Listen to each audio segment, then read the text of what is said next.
Amazing grace, how sweet the sound. Hermanos, muy buenas tardes. Aquí estoy desde el sur de California y voy a empezar una serie de estudios referente a la justificación desde la perspectiva de la Reforma Presbiteriana. En las redes sociales hay debates entre católicos y evangélicos referente a este tema y es muy importante porque si se quiere defender hay que conocer qué es lo que se defiende y a los amigos católicos si quieren refutar tienen que saber qué están refutando.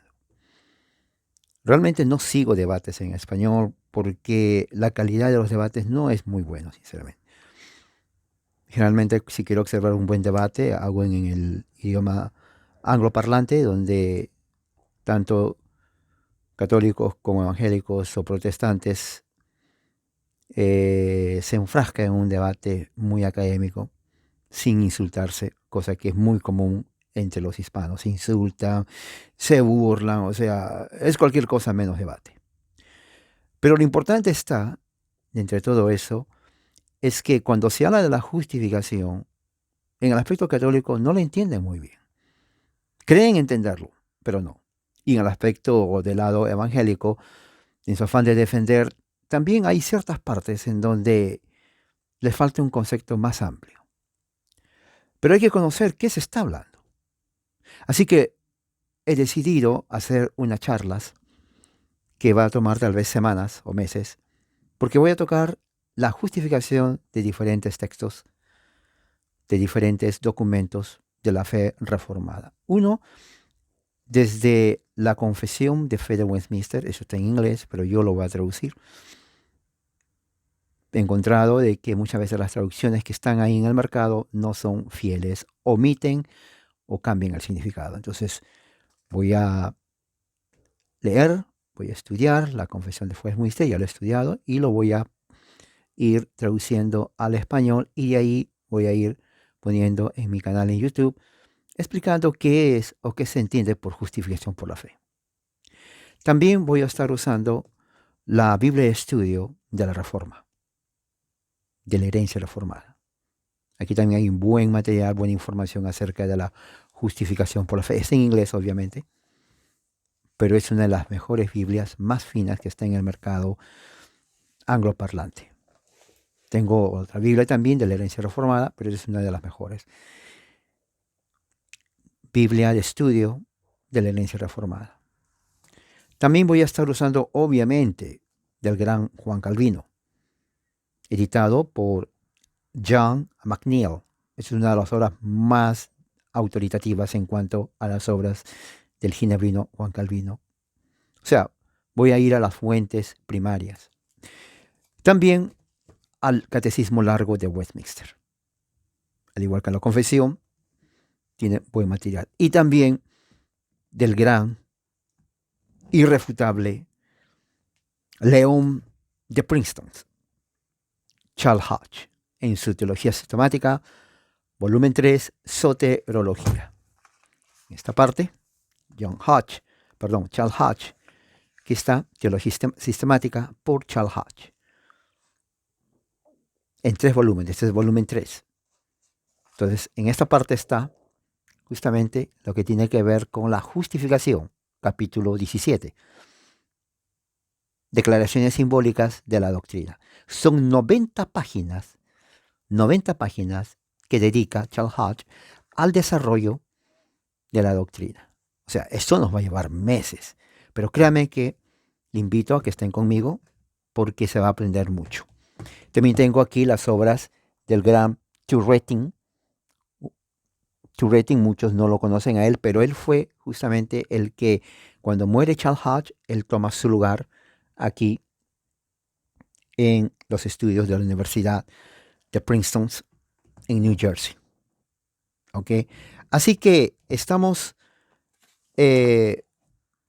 o estoy preparado con estos, diríamos, arsenal teológico para hacer explicar y defender, y más que todo entiendan qué es la justificación por la fe dentro de la teología reformada. Y también, ¿qué creen? Tengo el catecismo de la Iglesia Católica, mismo en inglés. Aquí está, catecismo de la Iglesia Católica. Así que aquí también hay gran información en todo aspecto. Entonces de aquí voy a sacar, para que no digan de que estoy malinterpretando, no, como dice el dicho, de la misma boca del caballo se va a escuchar. Para mí, la autoridad va a ser el catecismo de la Iglesia Católica, no lo que otros católicos digan por ahí. No me importa eso, sinceramente, se lo digo desde ahora. Lo que me importa es que lo que dice aquí, porque esto es autorizado. ¿Ok? Aquí está inclusive mi nombre, yo lo compré. ¿Sí? Catecismo de la Iglesia Católica Romana, con modificaciones de la edición típica. ¿Ok? Aquí está todo el contenido. Todo el contenido, tal como está aquí. Toda la doctrina católica romana contenido en el catecismo. ¿Por qué? Porque esto nos va a ayudar a entender qué es lo que enseña tanto el catolicismo romano y la reforma. ¿Qué es lo que enseña en cuanto al tema de la justificación? ¿Cuáles son las diferencias? ¿Por qué hay tanta, diríamos, controversia? ¿Hay algo semejante? ¿Con la diferencia? ¿Y por qué es importante?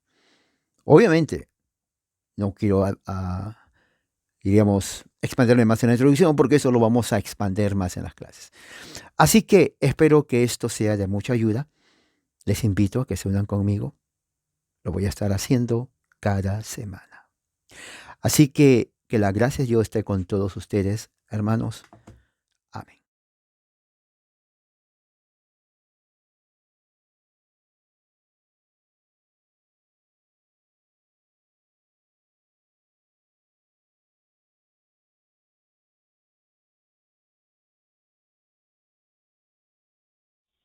La justificación según el teólogo Charles Hodge, de su volumen 3,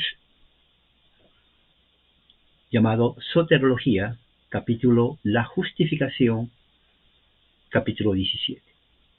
Dice así: la justificación se define en el Catecismo de Westminster como un acto de la gracia gratuita de Dios, en el que Él perdona todos nuestros pecados y nos acepta como justos ante sus ojos.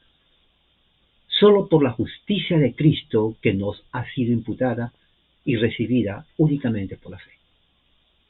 El Catecismo de Heidelberg, en respuesta a la pregunta, ¿cómo puedes llegar a ser justo ante Dios? La respuesta es: solo por la verdadera fe en Jesucristo. Aunque mi conciencia me acusa de haber pecado gravemente contra todos los mandamientos de Dios, de no haber conservado nunca ninguno de ellos y de estar todavía inclinado a todo mal, sin embargo, sin ningún mérito propio, por pura gracia, Dios me concede y acredita la perfecta satisfacción, justicia y santidad de Cristo, como si nunca hubiera pecado ni hubiera sido pecador, y como si hubiera sido tan perfectamente obediente como Cristo fue obediente por mí. Todo lo que necesito hacer es aceptar este regalo con un corazón creyente. La segunda confesión helvética dice así: justificar significa para el apóstol, en la discusión sobre la justificación, perdonar los pecados, absolver de la culpa, del castigo, recibir en gracia y pronunciar justicia. En efecto, el apóstol dice a los romanos: Dios es quien justifica. ¿Y quién es el que condena? Pues justificar y condenar están mutuamente opuestos. De hecho, Cristo tomó sobre sí los pecados del mundo y satisfizo la justicia divina. Por tanto, solo por el sufrimiento y la resurrección de Cristo es más misericordioso con nuestros pecados y no nos los imputa, sino que imputa la justicia de Cristo a los nuestros, De modo que ya no solo estamos limpios de pecados y purificados los santos, pero también, dada la justicia de Cristo, y así, absueltos del pecado, por la muerte o la condenación. Los justos son justos y herederos de la vida eterna. Estrictamente hablando, entonces solo Dios nos justifica, y solo nos justifica por causa de Cristo, no imputándonos nuestros pecados, sino imputándonos su justicia. Esos son los estándares más generalmente recibidos y autorizados de las iglesias reformadas, con los que están de acuerdo todos los demás símbolos reformados. Las confesiones luteranas enseñan precisamente la misma doctrina sobre este tema. En cuanto a la justicia de la fe ante Dios, creemos, enseñamos y confesamos unánimemente, de acuerdo con el resumen completo de nuestra fe y confesión presentado anteriormente, que el pobre hombre pecador es justificado ante Dios, es decir, absuelto y declarado libre y exento de todos sus pecados y de la sentencia de condenación bien merecida, y adoptados en filiación y herencia de la vida eterna, sin ningún mérito ni valor propio, ni tampoco ninguna obra anterior, presente o posterior, por pura gracia, porque del único mérito, completa obediencia, amargo sufrimiento, muerte y resurrección de nuestro Señor Jesucristo, únicamente, cuya obediencia nos es contada por justicia. Teólogo luterano Karl von Hayes dice: expone de manera concisa la doctrina luterana sobre este tema con estas palabras: la justificación es un acto legal, por el cual Dios, guiado solo por la gracia, imputa al pecador, a causa de los méritos de Cristo, aprehendidos por la fe, la justicia de Cristo, perdona sus pecados y lo reconcilia consigo mismo. La forma de concordia dice: este artículo relativo a la justicia de la fe es el más importante, como dice el apóstol, de toda la doctrina cristiana, sin el cual las conciencias turbadas no pueden tener un consuelo verdadero y firme, ni pueden reconocer adecuadamente las riquezas de la gracia de Cristo. Lo confirmó también el doctor Lutero con su testimonio cuando dijo: si solo uno de estos artículos permanecen sincero, también la iglesia cristiana permanece sincera, unida y libre de todas las sectas. Pero si está corrompida, es imposible que pueda correctamente confrontar un error o espíritu fanático. Los teólogos luteranos, por lo tanto, hablan de ello como el Acrópolis, es decir, como la ciudad más importante de la cultura griega, de toda la religión cristiana, y el vínculo por el cual todos los miembros del cuerpo de la doctrina cristiana se mantienen unidos para evitar que se rompa. El presidente Edwards, en relación a Jonathan Edwards, 1703 a 1758, dijo: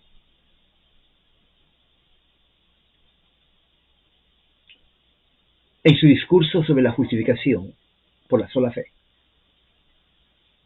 dice: la justificación, se dice que una persona está justificada cuando Dios la aprueba como libre de la culpa del pecado y de su merecido castigo, como si tuviera esa justicia que le pertenece y que da derecho a la recompensa de la vida.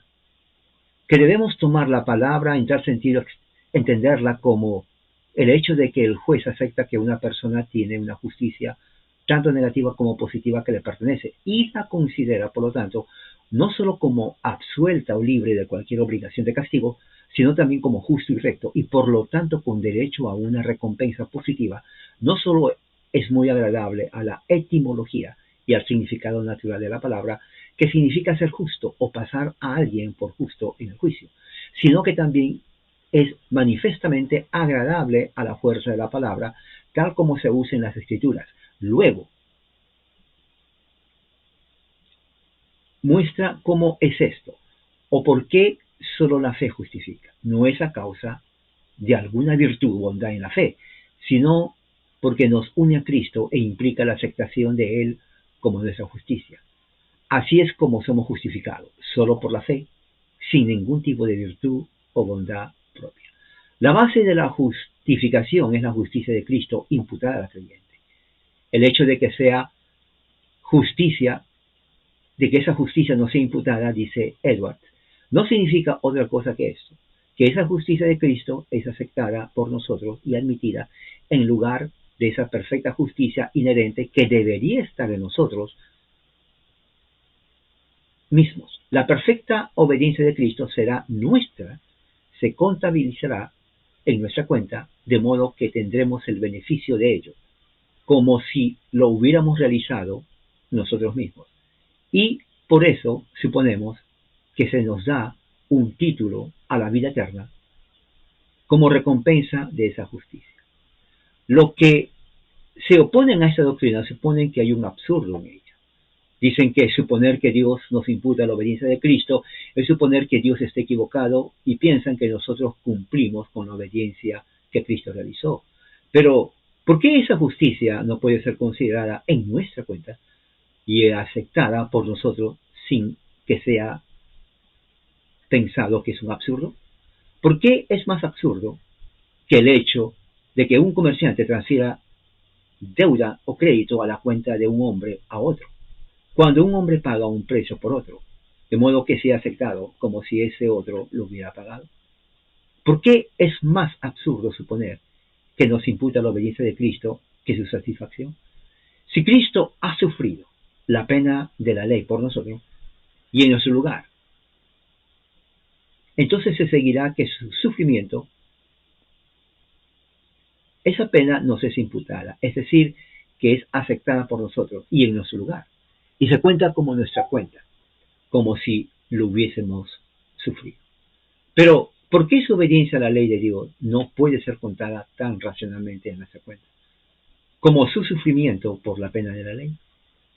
Los puntos incluidos en la declaración a la doctrina anterior referente a la justificación es: 1.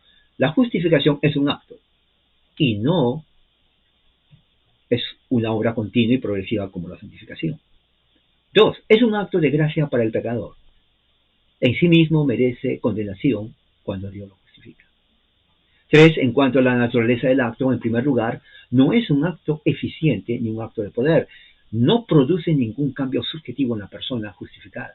No produce un cambio de carácter, haciendo buenos a los malos o santos a los impíos. Eso se hace en la regeneración y la santificación. En segundo lugar, no es un mero acto ejecutivo, como cuando un soberano perdona a un criminal. Por tanto, le devuelve sus derechos civiles a su antiguo estatus en la comunidad. En tercer lugar, es un acto forense o judicial, es decir, el acto de un juez, no de un soberano. En el caso del pecador, o in foro Dei, es un acto de Dios, no en su carácter de soberano, sino en su carácter de juez. Es un acto declarativo, en el que Dios declara justo al pecador. Es decir, declara que las exigencias de la justicia, en lo que a él concierne, están satisfechas, de modo que no puede ser justamente condenado, sino que en justicia tiene derecho a la justicia, recompensa prometida o debida a la justicia perfecta. 4. La base meritoria de la justificación no es la fe. No somos justificados por nuestra fe, considerada como un acto o estado mental virtuoso santo. Tampoco nuestras obras de ningún tipo son la base de la justificación. Nada de lo que hacemos o de lo que se afoja de nosotros satisface las demandas de la justicia, ni puede ser el fundamento o la razón de la declaración de que la justicia, en lo que a nosotros concierne, está satisfecha. La base de la justificación es la justicia de Cristo, activa y pasiva, es decir, incluyendo su perfecta obediencia a la ley como pacto, y el hecho de soportar el castigo de la ley en nuestro lugar y en nuestro nombre. 5. La justicia de Cristo es la justificación imputada al creyente, es decir, está puesto en su cuenta, de modo que tiene derecho a defenderlo ante el tribunal de Dios, como si fuera personal e inherentemente suyo. 6. La fe es la condición de la justificación, es decir, en lo que respecta a los adultos. Dios no imputa la justicia de Cristo al pecador, hasta que, por gracia, recibe y descanse solo en Cristo para su salvación. Tal es la doctrina de las iglesias reformadas y luteranas sobre esta importante doctrina. Es algo que no se puede discutir. Las declaraciones de las normas de estas iglesias son tan numerosas, explícitas y discriminatorias que excluye toda duda razonable sobre este tema. En el próximo capítulo vamos a hablar acerca de la justificación como un acto forense. De esta forma terminamos esta parte de la justificación. Amén. Amazing grace, how sweet